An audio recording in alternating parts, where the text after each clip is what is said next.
65 की लड़ाई ताशकंद में सुलह हो गई, सुलहनामा लिख गया। फिर हो गई 71 में हो गई। अब क्या हुआ, कहां जाएं? फिर दो दुश्मन लड़े, फिर दो दुश्मन, दोनों दोस्त थोड़ी है। न इंडिया पाकिस्तान को दोस्त कहता है, न पाकिस्तान इंडिया को दोस्त कहता है। अभी तक तो कहा नहीं चीन मेरा दोस्त, अमेरिका मेरा दोस्त, बरतानिया मेरा दोस्त। जो पड़ोस में है वो, अभी तो खिलाड़ियों में झगड़ा हुआ है, अभी तो माफी तलाफी शुरू हुई है, खेल में भी तो झगड़ा हो रहा है, तो जंग में कितना झगड़ा होगा।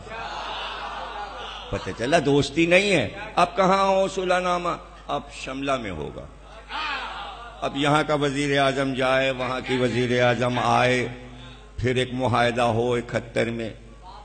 तो भाई ये 65 में लड़ाई हुई थी, सुलह हो गई थी, कहां हो गई? तो फिर 71 में क्यों हुई? 65 में हुई थी, सुलह हो गई थी, फिर 71 में क्यों हुई? कब वो 65 में जो हुई थी तो बीच में चूंकि इतनी सख्त हुई थी कि उनका भी नुकसान हुआ, हमारा भी नुकसान हुआ, तो एक मोहलत दे दी गई। वो जंग में जंगबंदी कहलाती है। मतलब हम भी तैयारी कर लें, तुम भी फिर लड़ेंगे, फिर लड़ेंगे, फिर तैयारी हुई, फिर उन्होंने भी बहुत से असला खरीदा, इन्होंने भी खरीदा, और फिर उसके बाद फिर 71 में हुई। और अभी भी रोज हो रही है, बंद नहीं हुई। कभी सियालकोट बॉर्डर पे, कभी फिरोजपुर, कभी बाटापुर, कभी यहां कुछ हुए जा रहा है, मेल नहीं है, छोटा मोटा हो रहा है। यानी 10 बार सुलह हो जाए, जंग चलती रहेगी।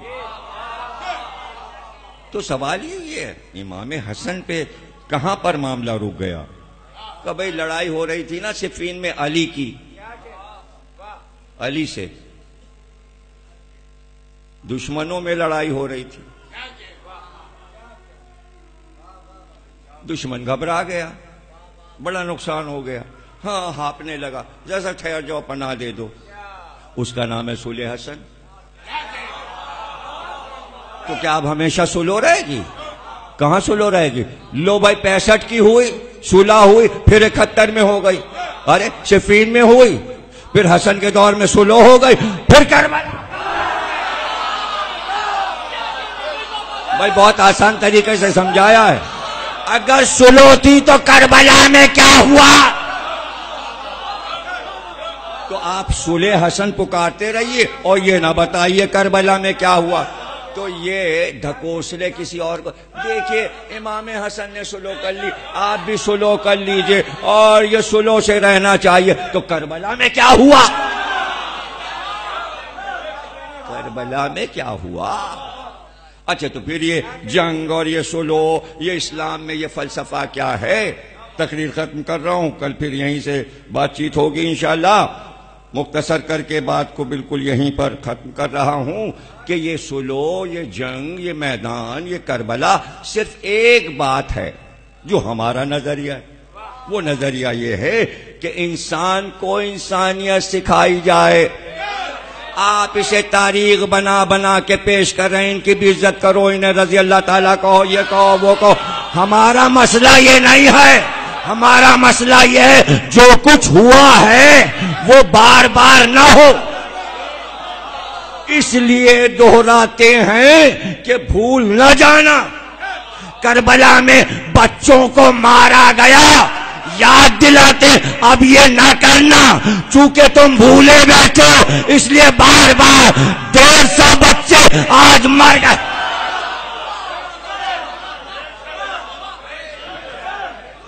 गलती किसकी है? गलती उनकी है जिन्होंने मारा, गलती उनकी है जिन्होंने अपने मुल्क के लोगों को करबला नहीं बताई, जो तारीख करबला ही नहीं जानते हैं, जो आशूर मनाने को तैयार नहीं है, जो जिक्र हुसैन को सुनना गवारा नहीं करते।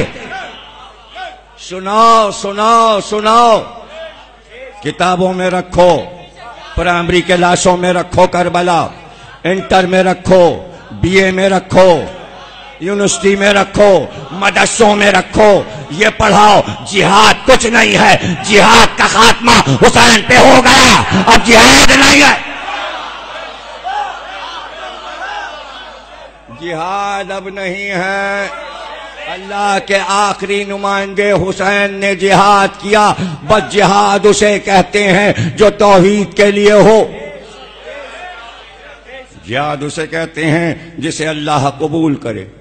जिहाद वो होता है जिसमें कुल कायनात और कुल दौलत अल्लाह पर से लुटा दी जाए। दूसरों का घर न लूटो, अपना लुटाओ तो जिहाद है। जिहाद इसे कहते, यह है जिहाद जो हुसैन ने किया। हुसैन के बाद 9 इमाम आने वाले थे, लेकिन हुसैन के बाद किसी इमाम ने तलवार नहीं उठाई। हुसैन के बाद किसी इमाम ने तलवार नहीं उठाई। क्यों? मीर अनीस ने कहा, इस दबदबे से, मीर अनीस कह रहे हैं, इस दबदबे से जेर किया रूमो शाम को। हुसैन ने इस दबदबे से जेर किया रूमो शाम को। हुक्म जिहाद फिर ना हुआ 9 इमाम को। अब बातें सर नहीं उठा सकता। बातें करबला जहां सर उठाएगा ना जमाना जालिम कहेगा, इसलिए कि करबला के बाद पता चल गया मजलूम कौन है, जालिम कौन है। जिन बच्चों की माएं रो रही हैं वो मजलूम कहे जा रहे हैं, जिन्होंने मारा वो जालिम। यही तो हुसैन ने सिखाया। और जो जालिम होता है वो झूठा होता है, उस पे लानत